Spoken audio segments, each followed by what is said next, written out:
राहुल गांधी ने आखिर कैसे पकड़ लिया नितिन गडकरी का झूठ? अचानक क्यों बस फैक्ट्री में पहुंचे राहुल गांधी? नमस्कार, मैं आपके साथ रीना झा बालियान। नितिन गडकरी का ऐसा कौन सा झूठ लोकसभा सांसद और लोकसभा में नेता प्रतिपक्ष राहुल गांधी ने पकड़ लिया? आखिर ऐसा क्या कहा नितिन गडकरी ने जिसके बाद राहुल गांधी को ट्रक और बस के फैक्ट्री में जाने के लिए मजबूर होना पड़ा? और अचानक वहां जाकर युवाओं ने राहुल गांधी से क्या कहा जिसके बाद दूध का दूध पानी का पानी हो गया? आखिर ये पूरा माजरा क्या है? तो चलिए आपको विस्तार से बताते हैं। दरअसल राहुल गांधी पहुंचे थे राजस्थान के जयपुर के ट्रक और बस के फैक्ट्री में, और ये वीडियो कांग्रेस पार्टी ने खुद अपने सोशल मीडिया प्लेटफॉर्म पर शेयर किया है। इस वीडियो को शेयर करके कांग्रेस ने ये बताने की कोशिश की है कि नितिन गडकरी जो केंद्रीय मंत्री हैं, उन्होंने जो बातें राहुल गांधी से कही थी वो पूरी की पूरी झूठी थी। और ये हम नहीं कह रहे हैं, बल्कि राहुल गांधी इस वीडियो को शेयर करके बताने की कोशिश कर रहे हैं। और आखिर वो कौन सा झूठ है, तो चलिए वो भी आपको पूरी डिटेल के साथ समझाते हैं। दरअसल आप जानते हैं कि इन दिनों गाड़ियों में आग लगने की घटनाएं कितनी आम हो चली है। कभी इसका ठीकरा फोड़ा जाता है मौसम पर, तो कभी गाड़ियों में हो रहे फॉल्ट को लेकर। अब ऐसे में छोटी मोटी गाड़ियों की बात नहीं कर रहे हैं हम बात कर रहे हैं बस की। बस जिसमें बड़ी संख्या में लोग सवार होते हैं और छोटे डिस्टेंस के साथ साथ कई लॉन्ग रूट पे भी बसें जो हैं वो रफ्तार भरती है। ऐसे में अब तक कई हादसे सामने आ चुके हैं। कभी आग की खबरें सामने आती हैं, इसके पीछे कभी कह दिया जाता है कि शॉर्ट सर्किट आग लगने की वजह है, तो कभी कुछ भी गलतियां जो है वो बता दी जाती है। लेकिन असल वजह क्या है वो अब तक सामने नहीं आई थी। अब हुआ क्या, जब राहुल गांधी पहुंचते हैं ट्रक और बस की फैक्ट्री में जहां बड़ी संख्या में युवा काम करते हैं, वहां पहुंचकर जब राहुल गांधी को युवाओं ने सच बताया, तब राहुल गांधी ने यह कहा कि इसका मतलब केंद्रीय मंत्री नितिन गडकरी जो बता रहे थे वो सरासर गलत और झूठ था। दरअसल हुआ क्या कि राहुल गांधी ने एक बार मुलाकात की थी केंद्रीय मंत्री नितिन गडकरी से। उस दौरान गाड़ियों में हो रहे हादसों को लेकर बातचीत हुई थी दोनों नेताओं के बीच।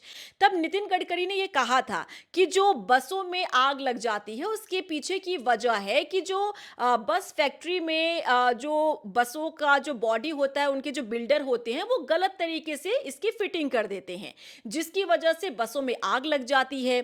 इसके पीछे एसी की फिटिंग या कई तरह की उन्होंने ऑप्शंस बताए थे और कई तरह की वजह की गिनती करवाई थी। तो पहले आपको सुनाते हैं कि राहुल गांधी और नितिन गडकरी के बीच इस मुद्दे को लेकर क्या बातचीत हुई थी, सुनिए। ये हथौड़ा लेके बस बॉडी बनाते हैं। अभी राजस्थान में एक बस चल रही, 50 लोग जल के मर गए। अब ये ऐसे 5-6 एक्सीडेंट हो गए, 3 लोग मर गए। अब इन्होंने क्या किया कि जो एसी ऊपर में लगता है वहाँ भी इन्होंने ऐसा बना दिया कि गाड़ी जल जाती तो कोई वहाँ से भी बाहर निकल नहीं सकता। इमरजेंसी गेट का भी डिजाइन है। ये हथौड़ा लेते हैं, बॉडी लेते हैं और बनाते हैं। चलते रहा, गरीब लोग इनको काम मिलना है। तो सुना आपने, नितिन गडकरी ने क्या कुछ वजह यहां पर बताने की कोशिश की है कि बसों में आखिर आग क्यों लग जाती है। लेकिन जब राहुल गांधी पहुंचे बस बनाने वाली फैक्ट्री में और यहां पर जो युवा काम करते हैं उन्होंने बकायदा राहुल गांधी को यह बताया कि जिस तरीके की बात नितिन गडकरी कर रहे हैं, ऐसी कोई वजह और कोई कारण नहीं होता है, बल्कि यहां सबसे बड़ी वजह है वायर। कौन सी वायर, वो भी आप सुनिए। Then he's saying fire exit नहीं है, ये वो नहीं है। सर ये कंप्लीट बस खड़ी है, हम क्या बनाते हैं फिनिश प्रोडक्ट भी आपको देखने के लिए रखा है। We had a conversation with Gadkari ji. Gadkari ji said to them, your buses caught fire, people die. आग तो बड़ी कंपनियों की बनी हुई बसों में भी लग रही है। There are a lot of cases. ये सब आप बना रहे हो? ये क्वालिटी देखो ना सर। अभी आप बताओ। So you're doing welding and everything here? या welding, cutting, everything. So it's the small and medium guys who build the bus. Yeah, now they're killing them. ये जो स्ट्रक्चर है इसके ऊपर इस टाइप से मेटल की शीट्स लगेगी और welded है ये पूरा? ये पूरा वेल्डेड है। Does anybody else in the world build buses like this? No It's only India. No and India में भी we the local builders are the only one who has exported buses to Africa also. In 2000 पर जो बाहर बनती है जैसे Volvo बनाती है, हाँ। that's all in the factory, fully in the factory. या फुली इन द फैक्ट्री और मैनुअल लेबर कम है, it's more automized. This is the emergency exit we were talking about. इसकी गडकरी की बात कर रहे थे। इसकी अभी complaint कर रहे थे। उन्होंने बोला कि एक पीछे नहीं देते, तो हमने 3 दे दिए, एक इधर, एक उधर, 2 इधर, एक पीछे। तो सुना आपने यहाँ पर इन युवाओं ने क्या कुछ कहा राहुल गांधी। दरअसल राहुल गांधी राजस्थान के जयपुर में ये बस और ट्रक बनाने वाला ये कारखाना है और यहाँ पर बस की बॉडी जो है वो बनाई जाती है।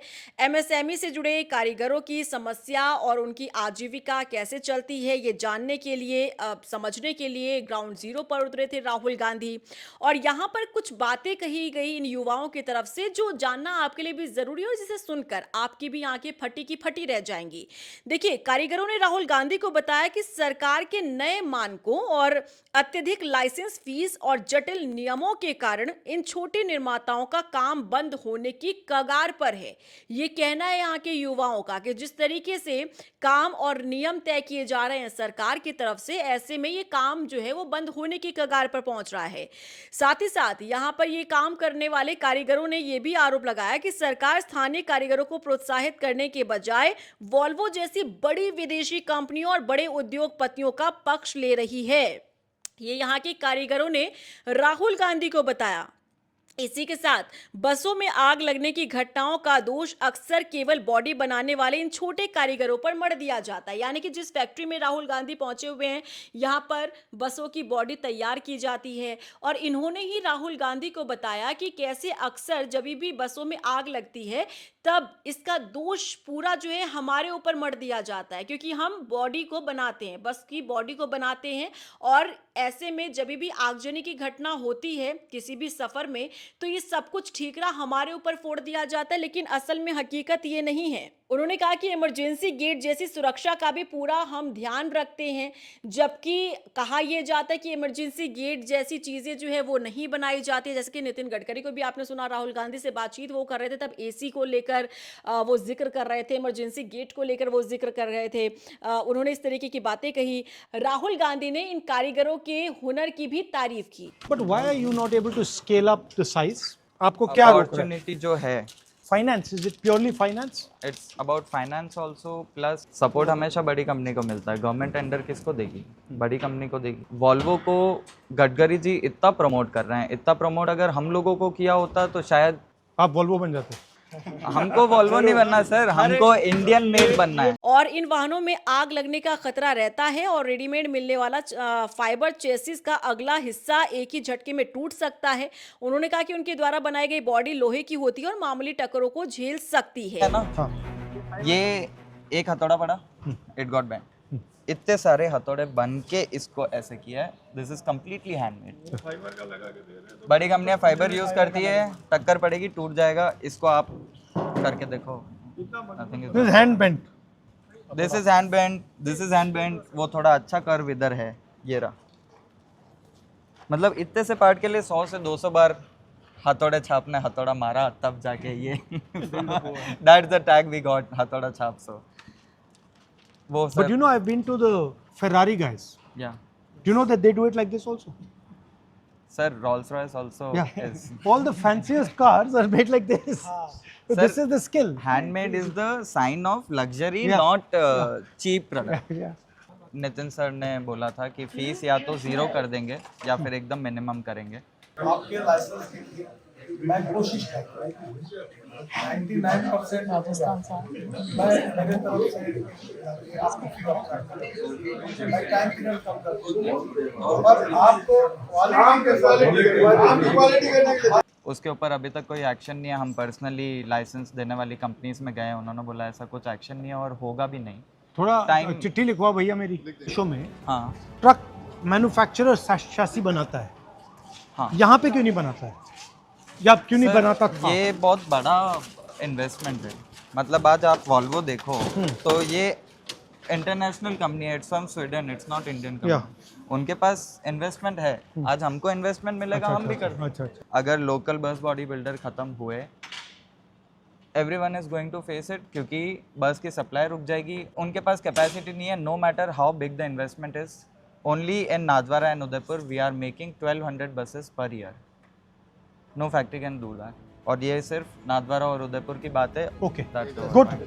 उनकी सबसे बड़ी शिकायत सरकार द्वारा वॉल्वो जैसी विदेशी ब्रांड को बढ़ावा देने जैसा है। उन्होंने कहा कि जो विदेशी ब्रांड है सरकार उनको फेवर कर रही है, उन्हें बढ़ावा दे रही है। उनका कहना है कि अगर स्वदेशी बसों को भी उसी तरह बढ़ावा दिया जाए तो देश बेहतरीन काम कर सकता है, आत्मनिर्भर बन सकता है। और देखिए, मोदी सरकार तो हमेशा कहती है कि जिस तरीके की सरकार की योजना चल रही है, वोकल फॉर लोकल की योजना चल रही है, आत्मनिर्भर भारत की योजना चल रही है, लेकिन इसके बावजूद भी अगर कारीगर ये कहे कि जो विदेशी प्रोडक्ट्स हैं या विदेशी जो बसें हैं उन्हें यहाँ फ़ायदा पहुँचाने की कोशिश सरकार कर रही है, उन्हें प्रोत्साहित किया जा रहा है, तो कहीं ना कहीं लगता है कि वाकई में सरकार को अपनी नीतियों में बदलाव करने की ज़रूरत है। फिलहाल राहुल गांधी इन दिनों चर्चाओं में इसीलिए बने हुए क्योंकि वो इन कारीगरों की एक हिम्मत बन चुकी है और कारीगरों के बीच जब वो पहुंचे ग्राउंड जीरो पर, तब उन्होंने न सिर्फ काम को देखा परखा बल्कि इन कारीगरों की पीड़ा को भी समझने का काम किया। नमस्कार।